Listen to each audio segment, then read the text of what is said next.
तो चलिए बच्चों, आज हम स्टार्ट करते हैं वापस वही चैप्टर जो हमने पिछले वीडियो में उसका पार्ट 1 किया था। एनसीईआरटी बुक का चैप्टर नंबर 9 होली, उसका हमने एक पार्ट पिछले वीडियो में बनाया था और इस वीडियो में अब आगे हम इस पार्ट में बनाएंगे। चलिए स्टार्ट करते हैं वीडियो। भोली ने महसूस किया मानो एकाएक गांव के मंदिर में सभी घंटियां बज रही थी और विद्यालय भवन के सामने वृक्ष बड़े बड़े लाल फूलों से खिल गए। उसका हृदय एक नई आशा और नई जीवन के साथ धड़क रहा था। इस प्रकार वर्ष बीत गए, एक पिक्चर की तरह, एक मूवी की तरह। एक छोटा कस्बा, एक छोटा गांव, एक कस्बा बन चुका था। छोटी विद्यालय जो 5वीं तक थी, अब वो उच्च विद्यालय बन गई, उच्च प्राथमिक बन गया। और 3 सेट के नीचे एक सिनेमा घर, एक रुई धुलने की मिल भी बन गई। रेलवे स्टेशन पर डाक गाड़ी ने रुकना आरंभ कर दिया था। एक रात भोजन के उपरांत रामलाल ने अपनी पत्नी से कहा, तो क्या मैं बिशंबर का विवाह प्रस्ताव स्वीकार कर दूं? हाँ, अवश्य। उसकी पत्नी बोली, ऐसा अमीर दूल्हे को पाकर भोली भाग्यशाली होगी। एक बड़ी दुकान, अपना मकान, और मैंने सुना है बैंक में कई हजार रुपए जमा है उसके अलावा वह दहेज की कोई मांग नहीं कर रहा। वह तो ठीक है, परंतु वह इतना जवान नहीं है। तुम जानती हो, लगभग वह मेरी आयु का है और वह लंगड़ाता भी है। उसके अलावा उसकी पहली पत्नी के बच्चे भी काफी बड़े हो चुके हैं। तो उससे क्या फर्क पड़ता है? उसकी पत्नी ने उत्तर दिया, 45 या 50 पुरुष के लिए कोई अधिक आयु नहीं है। हम भाग्यशाली हैं कि वह दूसरे गांव का है और उसको भोली के चेचक के दाग के बारे में नहीं मालूम है। यदि हम प्रस्ताव को स्वीकार नहीं करते हैं तो ये जीवन भर ये अविवाहित रह जाएगी। लेकिन मैं ये जानने का उत्सुक हूं कि भोली क्या कहेगी। वो मूर्ख क्या कहेगी? वह तो एक गूंगी गाय है। शायद तुम सही हो, रामलाल बुदबुदाता है। आंगन के दूसरे कोने में भोली जागी हुई थी। अपनी चारपाई के ऊपर लेटी हुई अपने माता पिता की धीरे से की हुई बातचीत को सुन रही थी।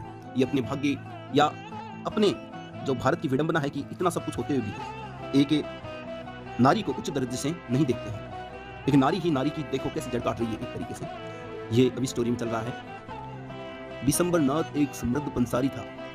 वह विवाह के लिए मित्र और रिश्तेदारों की एक बड़ी बारात लेकर आया। बारात के आगे पीतल का वाद्य यंत्र, एक बैंड, एक भारतीय चलचित्र और लोकप्रिय धुन बजाता हुआ चल रहा था। दूल्हा एक सजे हुए घोड़े पर सवार था।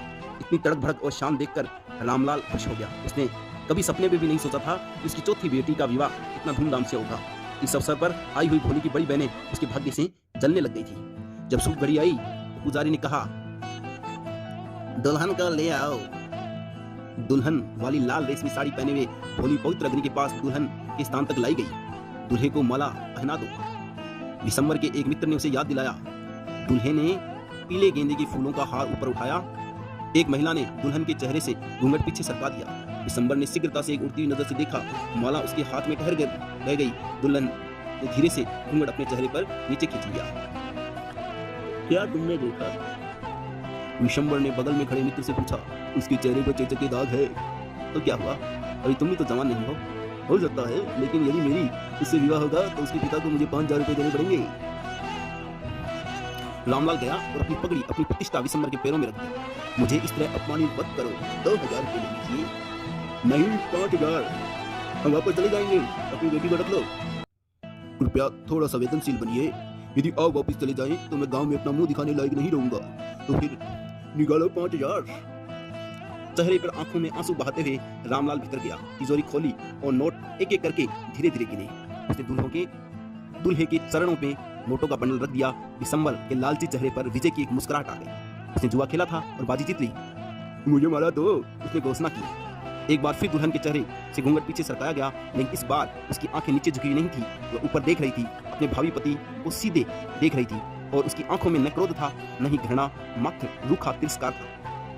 बिशंबर ने दुल्हन की गर्दन में डालने के लिए माला उठाई, लेकिन वह कर पाता उससे पहले बिजली की रेखा की तरह उसका हाथ बाहर की तरफ निकला और माला आग में फेंक दी गई। वह उठ खड़ी हुई। उसने घूंघट उतार फेंका। पिताजी, भोली स्पष्ट और ऊंची आवाज में बोली। और उसके माता पिता, बहनें, भाई, रिश्तेदार, पड़ोसी थोड़ी सी भी अकलाट के बिना उसे बोलते हुए सुनकर चौंक गए। पिताजी, अपना पैसा वापस ले लीजिए। मैं इस व्यक्ति से विवाह नहीं करने जा रही हूँ। रामलाल के ऊपर वज्रपात हुआ। अतिथिगण जो जितने भी गेस्ट आए थे वे कानाफूसी करने लगे। इतनी बेशर्म, इतनी कुरूप और इतनी बेशर्म है। भोली, क्या तू पागल है? रामलाल चिखा। तू अपने परिवार की बदनामी कराना चाहती है? हमारी इज्जत का थोड़ा तो लिहाज कर। आपकी इज्जत के खातिर, भोली ने कहा, मैं इस लंगड़े बूढ़े से विवाह करने के लिए तैयार हो गई थी, लेकिन मुझे अपने पति के रूप में ऐसा छोटी सोच वाला, लालची और कायल नहीं चाहिए। मैं नहीं करूंगी, मैं नहीं करूंगी, मैं नहीं करूंगी। कितनी निर्लज लड़की है। हम सबने सोचा था कि सीधी सादी गूंगी गाय है। भोली बूढ़ी महिला की ओर उग्रता से मुड़ी।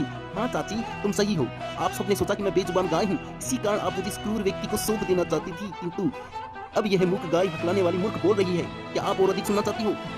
दिसंबर पंसारी ने बारात के साथ वापस जाना प्रारंभ कर दिया। चक्राए हुए बैंड वालों ने सोचा कि विवाह संपन्न हो गया है। उसने विदाई गीत बजाना शुरू कर दिया। रामलाल जमीन में गड़ा हुआ खड़ा रहा। उसका सिर दुख और लज्जा के बोझ तले झुक गया था।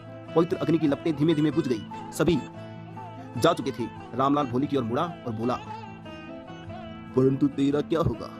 अब तुझसे कौन विवाह करेगा? हम तेरे लिए क्या करेंगे? और सुलेखा शांत और स्थिर आवाज में बोली, आप चिंता न करें पिताजी, आपकी वृद्धावस्था में आपकी और माँ की मैं सेवा करूंगी और मैं इसी विद्यालय में पढ़ाया करूंगी जहां मैंने कुछ सीखा है। ठीक नहीं? क्या यह बात ठीक नहीं है मैडम? अध्यापिका इस दौरान नाटक देखते हुए कोने में खड़ी थी।